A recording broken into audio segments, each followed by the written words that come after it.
For 10 long, agonizing years, Grace and Daniel waited, their hearts tethered to a hope that flickered like a candle in a storm, each day unfurled with the weight of a heavy cloud, pressing down on their spirits with relentless monotony.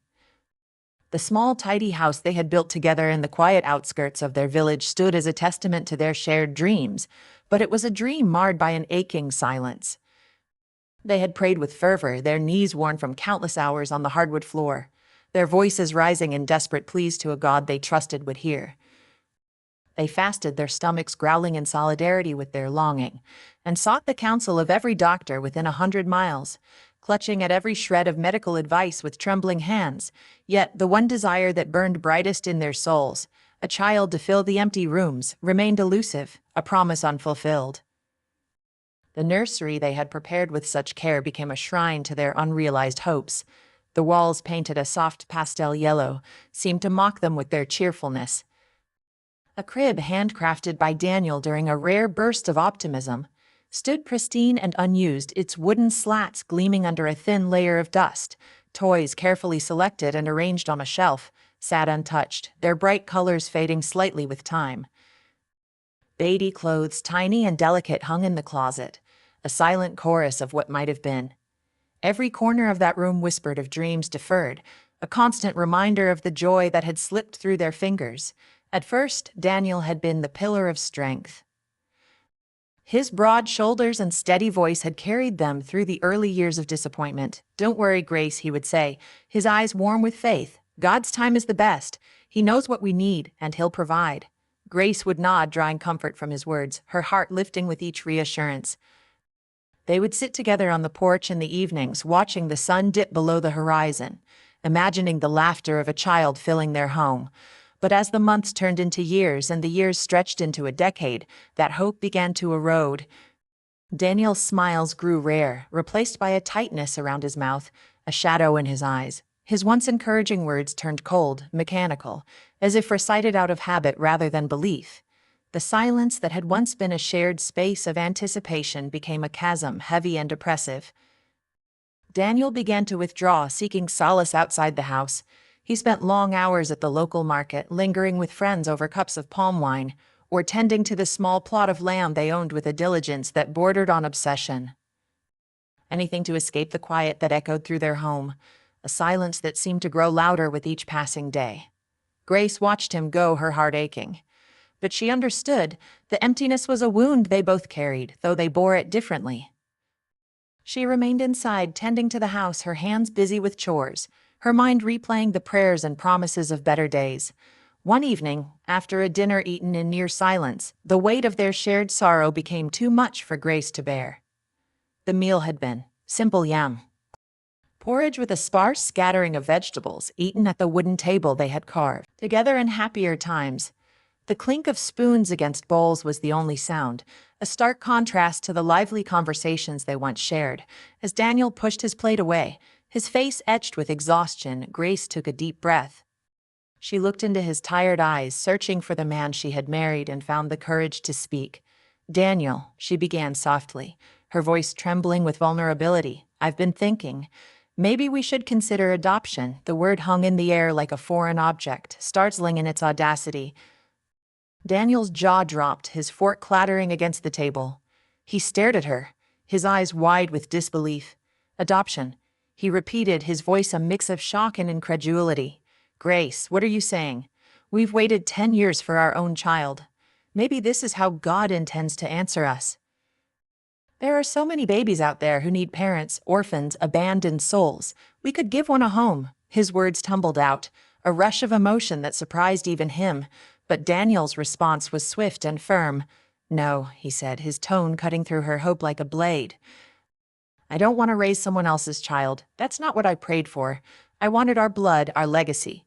Grace felt a pang of hurt, but she pressed on, her voice softening with pleading. "Please, Daniel, just one baby? A little girl we can love as our own. She'd be ours in every way that matters." Her eyes shimmered with tears, a silent plea for understanding. For weeks, Grace returned to the subject, her requests a gentle but persistent drumbeat in their conversations. She would catch Daniel at odd moments, over breakfast as he sharpened his machete, or during the rare evenings he stayed home, and weave her longing into their dialogue. Think of the joy a child could bring, she'd say, her voice laced with hope. A little girl with pigtails, running through our fields. But each time, Daniel's answer was the same. A resolute no. His resistance was a wall she couldn't breach, built from pride, tradition, and a deep-seated fear of admitting defeat. Yet faith has a way of softening even the hardest hearts. One Sunday, after a particularly moving sermon at their small village church, something shifted. In Daniel, the pastor had spoken of love extending beyond blood, of families formed through choice rather than birth. As they walked home, the warm breeze carrying the scent of blooming hibiscus, Grace broached the topic again. This time, Daniel sighed, his shoulders slumping. "Fine," he conceded, his voice reluctant, "but only one baby, a girl, and that's it." Grace's face lit up with joy. She threw her arms around him, her embrace tight with gratitude. "Thank you, my love." "You won't regret this," she whispered, her heart soaring. The next morning they set out for the orphanage, a modest building on the edge of town where the sounds of children's laughter mingled with soft cries. The air was thick with the scent of fresh bread from a nearby bakery, and the sun cast a golden hue over the dusty path. Sister Margaret, a kind woman with a gentle smile and eyes that held years of, "We can't leave them like this. We have to take all 6. Daniel's face darkened instantly, a storm brewing in his expression. He grabbed her arm and pulled her to a secluded corner, away from Sister Margaret's ears. "Have you lost your mind?" he hissed, his voice low but fierce. 6 children. Are you even hearing yourself? Do you know how much it will cost to raise 6? School fees, food, clothing, hospital bills. It's not possible. Where do you expect us to get that kind of money? Grace wiped her tears, her resolve hardening. "I will sell my land," she declared, her voice steady despite the quiver in her chest. Daniel's eyes widened in disbelief. "The same land I begged you to sell years ago so I could start a business, and you refused. Now you want to sell it for these cursed children."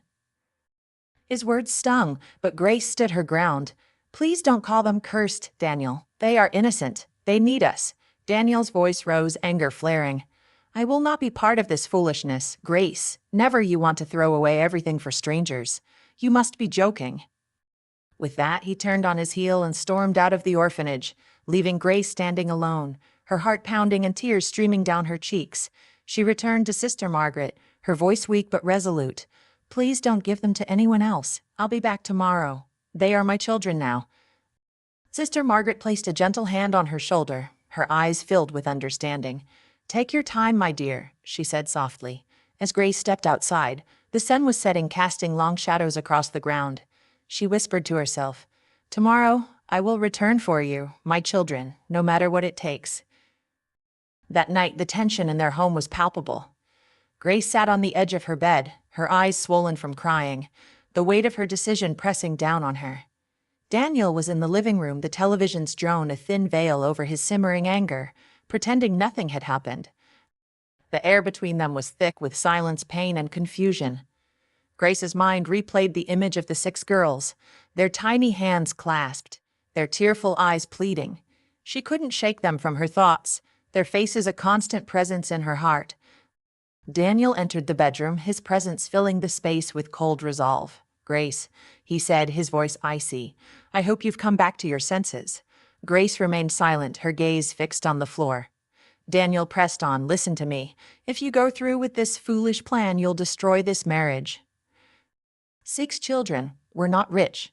You want to throw away your land for strangers." Grace lifted her eyes, her voice soft but firm. "They are not strangers, Daniel. They are children who have lost everything. They have no parents, no family. I have a chance to give them love. I can't walk away." Daniel shook his head, his fists clenching. "You're being selfish. You only think with your emotions. This is not love. This is madness." Grace's voice broke, tears spilling over. "For 10 years I prayed to hold a child. God didn't answer the way we expected, but maybe this is his answer." Daniel's anger flared. "Don't bring God into your foolishness. If you sell that land, don't expect me to support you." Grace met his gaze, her resolve unshaken. "Then I will do it alone." Daniel stormed out, slamming the door, leaving Grace to face the night alone with her decision. The next morning, Grace sought out Mr. Matthew, a family friend who had always admired her strength. He greeted her with a surprised look as she entered his modest shop. "Grace, are you sure?" he asked, his brow furrowed. "Yes," she replied, her voice steady. "I want to sell the land." "Please buy it. I need the money immediately." Matthew nodded, his respect for her evident. "You're a good woman, Grace. I'll pay you tomorrow morning, thank you," she whispered, a weight lifting slightly from her shoulders. When she returned home, Daniel was waiting, his expression bitter. "So you've made your choice," he said, his voice laced with resentment. "I have," Grace answered, standing tall. "You're selling the land just to adopt those cursed children." "They are not cursed, Daniel." "Stop saying that," she shouted, tears falling anew. "If you won't help, at least stop cursing them." Daniel stared at her, his face cold, then turned away without a word. That night, Grace lay awake, her tears mingling with a fragile hope. Tomorrow, she would bring her daughters home. Early the next morning, Matthew handed her the money, and Grace rushed to the orphanage. Sister Margaret greeted her with a warm smile. "You came back." "Yes," Grace said, breathless with joy. "Please start the process." The girls were called in, their small forms hesitant as they entered, hands tightly clasped. When they saw Grace, one elder sister whispered, "It's her." She came back. Grace knelt, opening her arms wide.